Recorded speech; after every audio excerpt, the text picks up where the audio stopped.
Home can be a comfortable place. You feel relaxed, welcomed, and comfortable. The classroom should evoke some of those same feelings for students. It should be a place where students feel comfortable and welcomed. For students that have a different native language than that spoken in school, school can be a nerve-wracking environment. Often, these students feel displaced. So what can teachers do to curtail some of this discomfort? Using a student's native language to bridge the gap is a good start. Let's take a look at how teachers can use native or home language to foster a more welcoming environment. So let's jump right into using students' home language in education. So we'll have an overview, look at some examples, benefits, and keys to remember. So what is a student's home language? It's the language used most often at home and in the community. It may include languages other than English or dialects, also called first, native, or heritage language. So this video, obviously I'm here in the States, so English is our primary language here in the States. However, depending on where you are in the world, the dominant language may be something different, right? So you're recognizing that students outside of the classroom, outside of the school, may have another language that they utilize in their community, in their home, which can make sometimes learning the dominant language more difficult in the classroom and showing their understanding in the classroom because of that language barrier. So what's the importance of home language? It supports identity and belonging. It enhances thinking and comprehension, and it promotes equitable instruction. So when you are able to utilize a student's home language, it makes them feel, identified, seen, and welcomed and belonging. It enhances their thinking and comprehension. It is, widely researched and proven that multilingual individuals have higher levels of thinking and comprehension because they're constantly going in between the languages and deciphering. And then it promotes equitable instruction. It ensures that when you use the home language, you're bridging that gap, which eases the access to learning for students. So what are some classroom examples? We can look at the elementary to start with. You can label classroom items in multiple languages so that students can see the difference and the correlation between things. Oftentimes, students may be able to recognize an item,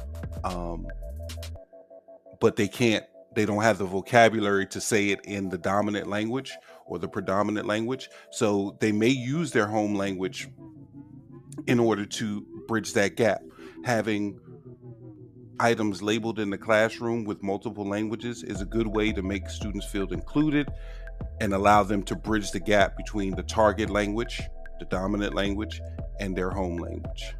Brainstorming in home language allow them to think about ideas and contemplate ideas and concepts in their native language without worrying about the dominant language.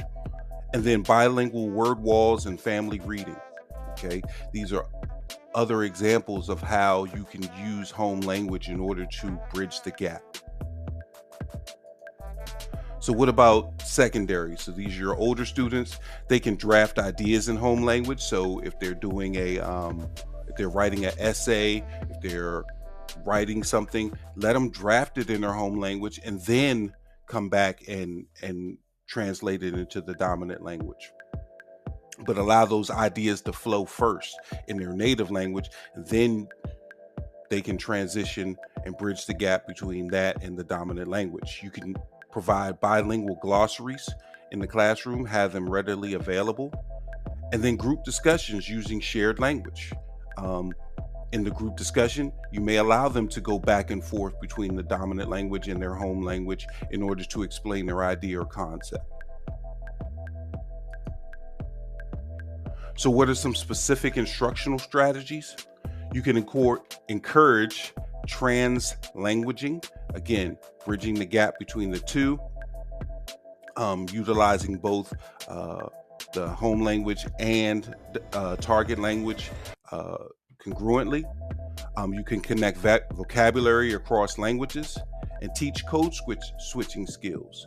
Helping students understand, okay, there's absolutely nothing wrong with your native home language. The only problem is here in the school, we have to grade you based on this. So let me show you how to go back and forth. What are some instructional tools? Bilingual dictionaries, multilingual visuals and charts, sentence frames with language support. All of these things will help bridge the gap between that home language and that native language. So what are some assessment strategies? When you have a student who has a different native or home language, you could allow them to give oral explanations because maybe they have the vocabulary, they just can't do it in written form. Maybe they struggle with the spelling of the new language or the target language. Allow them to explain it orally in their home language and then determine their comprehension level, because they may fully understand the concept, they just can't explain it in the target language. Don't penalize them for not being able to speak in the target language fluently. Do they understand the concept?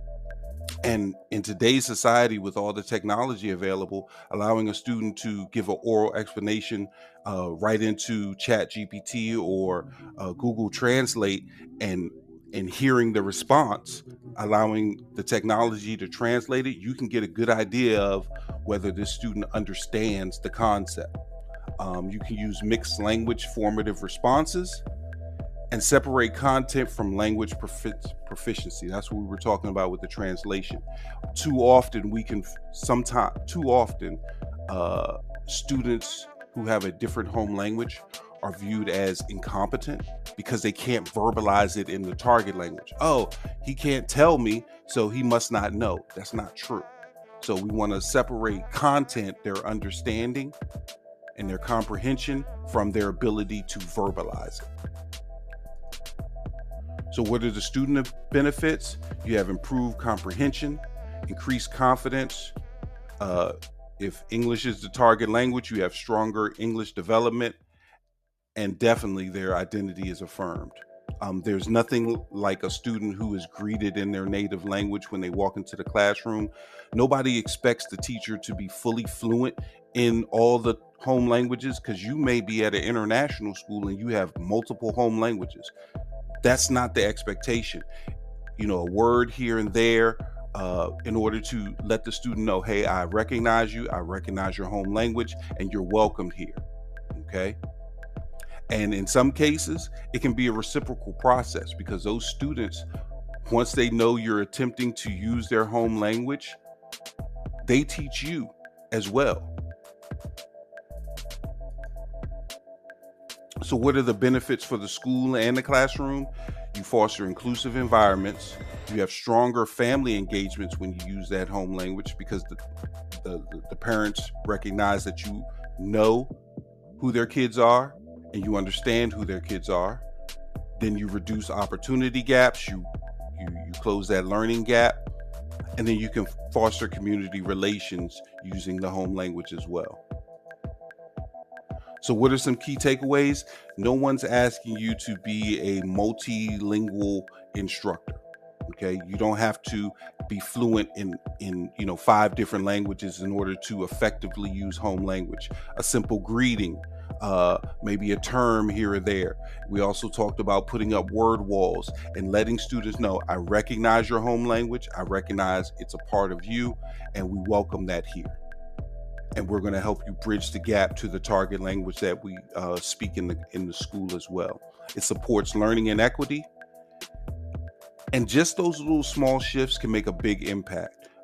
Greeting a student and seeing them smile when you attempt to use their native language, it can do a whole lot for building rapport and establishing rapport with students across the board.